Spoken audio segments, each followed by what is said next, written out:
केंद्रीय सामाजिक न्याय मंत्री रामदास आठवले हे गुरुवार 20 जून रोजी नाशिक दौऱ्यावर येत आहे। दुपारी 2 वाजता SSK हॉटेल नाशिक येथे पत्रकार परिषदेचं आयोजन करण्यात आले। त्यानंतर रिपब्लिकन पक्षाच्या काही नेत्यांचं निधन झाल्यामुळे सांत्वन भेट झाल्यानंतर सायंकाळी 4 वाजता महाकवी कालिदास कला मंदिर येथे केंद्रीय मंत्री म्हणून रामदास आठवले यांनी तिसऱ्यांदा शपथ घेतल्याने नाशिक जिल्ह्यातील तसेच उत्तर महाराष्ट्रातील Republican party of India Athawale गटाच्या सर्व पदाधिकाऱ्यांच्या वतीनं भव्य नागरी सत्कार सोहळ्याचं आयोजन करण्यात आले। यावेळी ख्यातनाम गायक राहुल शिंदे यांच्या भीमगीतांचाही कार्यक्रम होणार आहे।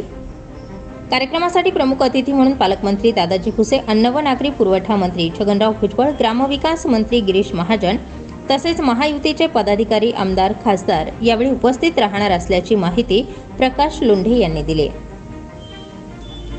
केंद्रीय मंत्री रामदास आठवले यांच्या उपस्थितीत विविध पक्षाच्या नेत्यांचा भव्य पक्षप्रवेश सोहळा यावेळी होणार आहे।